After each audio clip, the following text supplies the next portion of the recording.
Bonjour Geoffrey, Bonjour Céline. je te souhaite la bienvenue sur le plateau d'ODB TV. Merci. Si tu devais te présenter en quelques mots, qu'est-ce que tu pourrais nous dire? Je suis marié, j'ai 2 enfants, je suis artisan électricien de métier et coach depuis peu. Euh, j'ai je- j'ai fait un parcours moi-même dans le cadre de mon entreprise. J'ai été accompagné par un coach, c'est comme ça que je suis rentré dans ce monde. Et ça m'a apporté beaucoup, d'un point de vue professionnel et d'un point de vue plus personnel. Et ce qui m'a motivé du coup à me former et à œuvrer dans ce domaine aujourd'hui. Et puis voilà, qu'est-ce que je pourrais dire d'autre de plus? Pas grand-chose.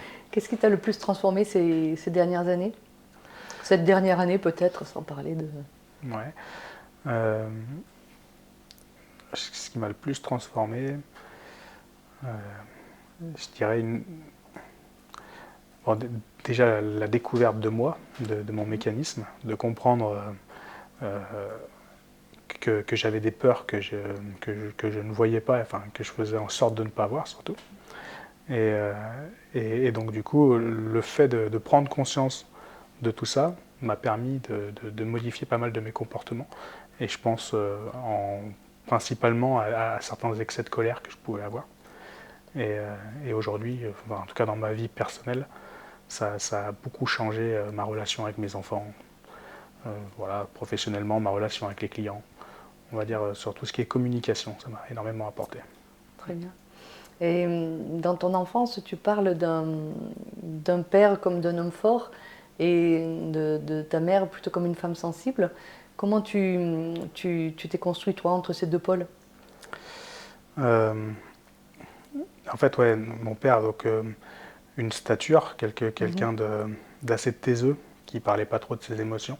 Donc moi, un besoin de, enfin, je m'identifie à ça, c'est-à-dire il faut que je sois comme ça. Et d'un autre côté, ouais, ma mère qui est à l'inverse hypersensible, et, euh, et j'ai l'impression qu'elle est seule face à tout ça. Donc moi, il faut que je prenne ce rôle de, enfin, il faut que je l'aide.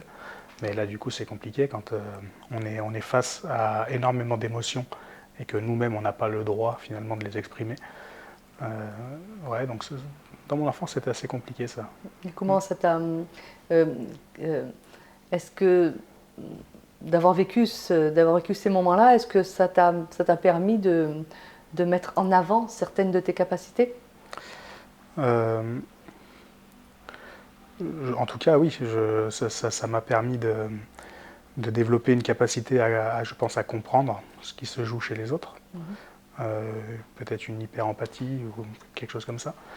Euh, mais ça m'a aussi, enfin en tout cas, je le vois mieux aujourd'hui, ce que ça a pu m'apporter. Bien sûr, Sur le moment, c'était plutôt coûteux. Et, c'était plutôt coûteux. ouais. Ok. Et qu'est-ce qui t'amène petit à petit vers le métier de, de l'artisanat, de l'électricité Qu'est-ce que tu as fait pas mal de métiers? Qu'est-ce que tu cherchais dedans Euh, Bah là, enfin, parce que en fait, finalement, le coaching, à la base, moi, je faisais du sport plus jeune, Mhm. et c'était vraiment ça qui m'animait. Si j'aurais pu faire entraîneur d'aviron, j'aurais adoré ça. Et après, c'est un côté un peu plus rationnel, justement, mon père Mhm. qui me demandait d'être D'accord. rationnel. Ok. Et donc là, apprendre un Ok. métier, c'était rationnel. Ok. Donc je suis allé là-dedans d'abord pour ça. Et puis après, bon, il se trouve que je me débrouillais pas trop mal, donc il y avait quelque chose aussi de facile quelque part. Ok. On a appris quelque chose, on sait le faire, on le fait. Et, euh, et maintenant, finalement, je reviens au coaching parce que je me rends compte que, enfin, vraiment moi, ce qui m'anime, c'est l'humain, quoi. Ok. Ok. Et c'est ce que c'est ce que tu ne trouvais pas dans ton métier en tant qu'artisan? Bah, je le trouvais parce qu'on a quand même des relations, mais elles sont plus axées sur des relations commerciales. Moi, ce qui m'intéresse, c'est ce qui se cache derrière les masques, derrière les Ok. filtres. Ok. Et là, dans mon métier d'artisan, chacun est dans sa posture, chacun ouais, communique à partir de sa posture, quoi. D'accord, je comprends. Mm. Et quels sont les moments les plus difficiles que tu as eu justement à gérer dans l'artisanat en tant que chef d'entreprise? Et ben, je parlais tout à l'heure de mes problèmes relationnels. C'était principalement ça, c'est-à-dire soit des choses que je ne disais pas par peur de déranger par exemple, et puis au final ça se retournait contre moi. Ok. Ou alors des fois si je me sentais blessé ou en tout cas pas reconnu, je pouvais avoir des excès de colère qui étaient complètement contre-productifs et puis pas forcément compris par le client parce qu'il ne comprenait pas pourquoi je réagissais comme ça. Ouais. Et ça venait beaucoup de moi finalement, parce qu'en fait comme comme je ne dis pas les choses, personne ne peut le deviner, quoi. Bien sûr. Donc voilà. Bien sûr. Et qu'est-ce qui a amené ce tournant de cette vie artisanat vers le coaching? Qu'est-ce qui t'a poussé là-dedans? Et la première chose, c'est que par le biais de la CAPEB, c'est un syndicat d'artisans auquel je cotise, je discute un petit peu avec la personne qui s'occupe de moi. Et en fait, je pars du constat que, ok, je connais bien mon métier d'électricien, mais Ouais. je ne sais pas gérer une entreprise. Ok. Donc à la base, elle me met en relation avec un coach labellisé au débit qui va m'apporter des solutions gestion. Ok. Donc moi, je rentre là-dedans comme ça, c'est-à-dire en me disant, bon, il va me donner les outils que j'ai Ok. pas. Donc du coup, c'est plus du côté gestion de l'entreprise. C'est pas forcément, À la base, ouais. c'est Voilà. pas forcément côté relationnel. Voilà, à la base, D'accord. parce que j'avais même pas conscience d'avoir des problèmes relationnels. D'accord. D'accord. C'est C'est pas juste, tu vas juste pour le côté métier, quoi, ouais, pas pour toi. au départ, je suis vraiment venu D'accord. pour ça, c'est-à-dire chercher D'accord. des clés que j'avais pas, des Ouais. clés techniques. Ouais. Et en fait, à travers cet accompagnement, je me suis rendu compte que les clés techniques, elles avaient certaines limites, Ouais. et qu'après, il y avait beaucoup de choses qui étaient finalement personnelles, et que si je traitais pas ces problématiques, je n'avancerais pas plus loin, quoi. Ok. Et voilà. Ok. Et qu'est-ce que tu dis que justement ce coach t'a amené finalement à voir un petit peu plus, à voir au-delà en fait des compétences techniques qu'il fallait avoir dans le métier ou même de la gestion d'entreprise. Qu'est-ce qui fait que finalement ça te plaît et que tu te reconnais dans ce métier de coach? Eh ben, le premier constat que j'ai fait, c'est de me dire, alors au début c'est difficile le coaching parce que on se dit que, on prend la responsabilité de ce qui fonctionne pas chez soi, Ok. et donc c'est un petit peu difficile à encaisser au départ. Mais après derrière, on se dit que finalement, si on a les clés de notre échec ou en tout cas de nos blocages, on a aussi les clés de notre réussite, et que finalement tout se passe à l'intérieur. Donc ouais, ça oblige à passer par une phase un petit peu désagréable, mais derrière c'est libérateur parce que ça nous amène vers une autre version de nous-mêmes qui, qui est plus en adéquation avec ce qu'on veut faire ou être, quoi. Ok, c'est pour ça que tu dis que finalement le vrai problème, que tu te rends compte que le vrai problème c'était pas le travail mais c'était toi. Ouais, c'est ça, exactement. Me rendre compte que ouais, c'est vraiment des croyances, des choses qui sont imprégnées chez moi depuis peut-être mon enfance, qui me font voir le monde d'une certaine manière et qui finalement me limitent, quoi, m'enferment. Et voilà, le fait de le comprendre, ça libère. Est-ce qu'il y a eu un moment de basculement en fait où tu t'es dit j'en ai marre, je vais arrêter de subir, je, je veux passer à autre chose, que tu as commencé à te choisir? Est-ce que tu Euh, est-ce que tu as vu ça à un moment donné dans le coaching ou cette prise de conscience? ouais, surtout la plus grosse prise de conscience, je pense, c'était avant, je constatais que les choses n'allaient pas comme je voulais, Oui. mais pour moi, la problématique était externe. C'est-à-dire que le problème venait des autres, quoi. D'accord. Et soit des autres, soit du système, Ok. soit tout, mais finalement pas de moi. Ok. Et c'est en acceptant l'idée que je suis en partie responsable de ce qui m'arrive Ok. que finalement je peux changer quelque chose. Ouais, c'est pour ça que tu insistes beaucoup sur la responsabilisation. Ouais, ça a Voilà. été très important pour Ok. moi. Ouais. Ok. Est-ce que tu dirais que c'est un peu le cœur de ta posture? Ouais, je pense que dans mes coachings aujourd'hui, c'est ce que Mhm. j'essaye de mettre au centre. C'est-à-dire que ouais, c'est ta responsabilité, quoi. Ok, ok. Et quand tu parles de responsabilité, certaines personnes pourraient le prendre comme accusateur. Ouais, Dire ouais, je suis responsable, ça veut dire que ce qui se passe là dans ma vie, c'est ma faute. Comment toi tu pourrais l'expliquer? moi j'aime Du bien coup, tu l'idée de l'expliques autrement. tu n'es pas responsable de ce qui t'arrive, mais tu es responsable de ce que tu en fais. Ok. Et donc oui, tu peux avoir vécu des traumas, tu peux avoir vécu plein de choses, et on ne remet pas ça en cause. Bien sûr. Par contre, comment tu expliques qu'une personne qui a vécu le même trauma il réussisse quand même, ou en tout cas s'en sorte, et même s'en servent comme d'une force, et que toi, tu restes dans cette posture de victime, par exemple. Et donc voilà, c'est bien qu'est-ce que tu fais de ce qui t'est arrivé qui va finalement avoir de l'importance, quoi. Ok. Et comment tu amènes, quelles sont les techniques dont tu vas te servir dans ton métier pour justement amener tes clients à cette responsabilisation? Euh, J'aime bien amener le client à regarder sa situation sous un autre angle. C'est-à-dire Ok. que souvent on cherche des solutions à nos problèmes, mais on se pose rarement la question de y aurait-il un avantage à avoir tel ou tel problème. Et Ok. enfin voilà, juste ce genre de questions déjà, je trouve que ça oblige à avoir les choses différemment. Ok. Et tu parles beaucoup d'intuition et d'intention. Ouais. Est-ce que tu peux, tu dis une phrase, tu dis que l'intention trace la route et que l'intuition aide à marcher dessus. Ouais. Est-ce que c'est comme ça que tu avances aujourd'hui, toi? Ouais, j'essaye. Tu essayes. L'intuition, c'est, euh, je pense que j'en ai toujours eu Ouais.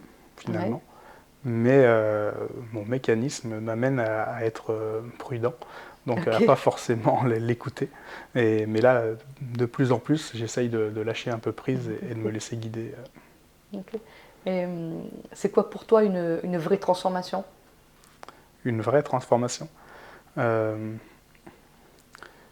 pour moi, c'est vraiment se connaître en fait. Ok.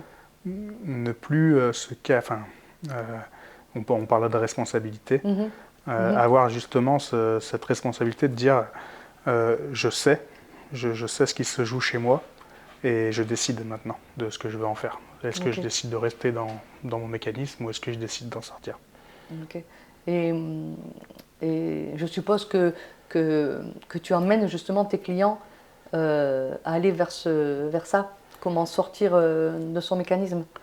Ouais, en fait, ce qui est important pour moi après chaque séance, et c'est pour ça que j'aime bien faire répéter le client sur ce qu'il a compris, mais c'est qu'il ait bien compris justement ce qui se jouait pour lui. Après, derrière, ce qu'il en fait, justement, ça, c'est Ok. pas de ma Ok. responsabilité, c'est de la sienne, Ok. mais au moins qu'il ait compris ce qui se joue chez lui, quoi. Ok. Et comment tu vas t'assurer, toi, de ton côté, de comment de s'il a compris, comment il a compris, qu'est-ce qui va te faire penser à un moment donné ou te montrer que ça y est, c'est bon, il a touché le truc et que c'est ok.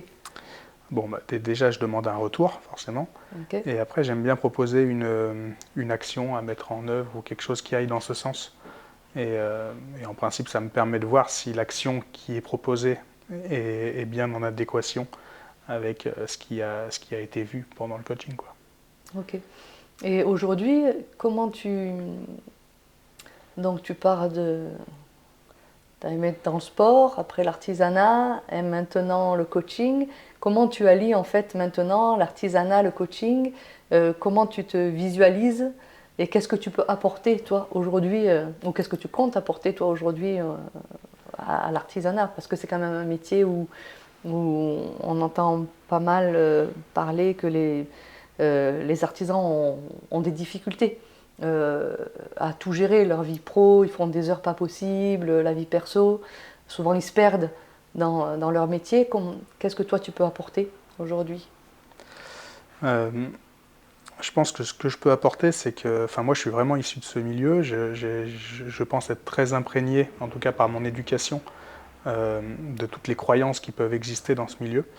Donc, bah, on n'a pas besoin d'aide, on a besoin de personne, etc., quoi. Et, euh, et de me dire, bah, finalement, moi, j'ai eu la chance de bénéficier de cette aide, un peu à mon insu, parce qu'au départ, je ne savais pas que c'est ça que j'allais chercher. Mais en tout cas, j'en ai récolté les fruits. Ok. Et si je peux le partager aujourd'hui, bah, c'est top. Ok. Et comment tu comptes le partager? Eh ben, je suis justement aujourd'hui avec Laurine en train de créer un programme Ouais. sur ce sujet. Et donc là, j'espère début 2026 Mhm. pouvoir commencer à faire venir du monde là-dedans et puis Ok. pouvoir peut-être leur apporter les clés, quoi. Ok. Et ce programme, ça consisterait en quoi? Plutôt tu, est-ce que c'est plutôt de la gestion ou c'est vraiment un accompagnement global du chef d'entreprise, de l'artisan, d'une façon holistique? Ouais, c'est un accompagnement global parce que bien sûr, les clés, la gestion, etc., ça en fait entièrement partie parce que c'est obligatoire, il le faut. Mais après, vraiment, nous, notre vision, c'est que c'est l'humain qui est au centre du jeu. Et s'il n'y a pas de transformation, s'il n'y a rien qui change chez l'humain, on peut bien avoir tous les meilleurs outils du monde, ça ne changera rien, quoi. Donc il y a une grosse phase de transformation qui va amener les gens à se connaître déjà. Très bien. Voilà. Et ensuite, derrière, en fait, ça va se découper en 3 phases. Une première phase diagnostique qui permet de voir la situation actuelle. Ensuite, une phase de transformation. Et derrière, une phase où là, il y aura des outils et puis de l'accompagnement quoi, pour mettre en œuvre ce qui aura été vu avant. Finalement, c'est un peu, tu te sers un peu de l'expérience de ce dont tu as vécu, toi, dans ton parcours. Exactement. Ouais, ce que j'ai vécu moi en individuel, finalement. Là, on l'a formaté sur un accompagnement un peu plus global. Mais on va mixer parce qu'il y aura à la fois du groupe. Et ça aussi, c'est quelque chose d'important parce que l'accompagnement individuel, c'est très bien. Mais finalement, le groupe, ça donne aussi un effet miroir. Ça apporte beaucoup de choses. Donc là, on va essayer dans cet accompagnement de mixer à la fois des cours en collectif qui vont permettre des échanges et à la fois du perso pour pouvoir aborder peut-être des sujets qu'on n'oserait pas aborder devant tout le monde, quoi. Très bien, super programme. Si tu devais tirer un enseignement de ton parcours, quel serait-il? J'ai de plus en plus la conviction que tout a du sens. C'est-à-dire que j'ai peut-être longtemps eu du mal à comprendre ce que je faisais là. Et finalement, aujourd'hui, je trouve que ça fait sens, que toute ma vie a un sens. Je dirais, je suis celui qui répare, en tout cas j'aime réparer. Et du coup, que ce soit dans le bâtiment ou que ce soit aujourd'hui dans le coaching, finalement c'est la même chose, quoi. Réparer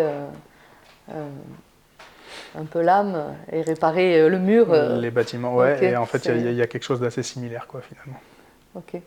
Et si tu devais dire un mot ou une phrase ou quelque chose à l'artisan que tu étais il y a 10 ans, qu'est-ce que tu lui dirais? Qu'est-ce que je lui dirais?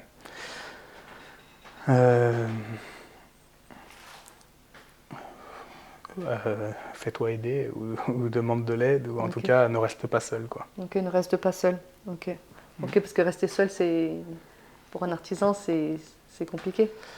Ouais, enfin en tout cas voilà, pour moi ça a été, on s'isole, on a l'impression que les problèmes sont insolubles et on n'ose pas en parler. Après il y a beaucoup de pudeur. Là je parle en tout cas dans l'artisanat. On parle beaucoup de choses qui n'ont pas beaucoup de sens finalement, mais on parle pas du cœur des problèmes, parce qu'il y a quelque chose il y a peut-être quelque chose de très masculin, de très viril. On ne veut pas paraître faible, mais finalement on s'isole et ça pèse, quoi. Et justement, si tu devais dire quelque chose aux artisans qui nous écouteront, qui écouteront certainement cette interview, qu'est-ce que tu pourrais leur dire pour les amener justement à passer le cap? Parce que ce que j'ai l'impression, c'est que c'est difficile de passer le cap, de demander de l'aide. Qu'est-ce que tu pourrais leur dire pour que justement ils passent ce cap-là? Moi, j'aimerais les inviter à changer de regard sur la notion de courage. C'est-à-dire qu'on a beaucoup l'impression qu'être courageux, c'est tout affronter seul. Mais finalement, avec le recul, je me dis que le vrai courage, il est dans regarder la vérité en face. Et ça, c'est difficile de le faire seul. Donc finalement, il n'y a pas de faiblesse dans l'accompagnement, il y a plutôt un courage à avoir pour accepter d'observer la vérité en face, quoi. Aller chercher au-delà de ce qu'on voit, finalement, la cause du problème qui est... Ouais, et puis finalement, se remettre en question, c'est pas simple, quoi. Mais c'est primordial, quoi. Ok, bah écoute, je te remercie pour cet échange et puis on aura certainement l'occasion de refaire une interview un peu plus en profondeur sur ton programme. Ouais, très bien. Merci à toi.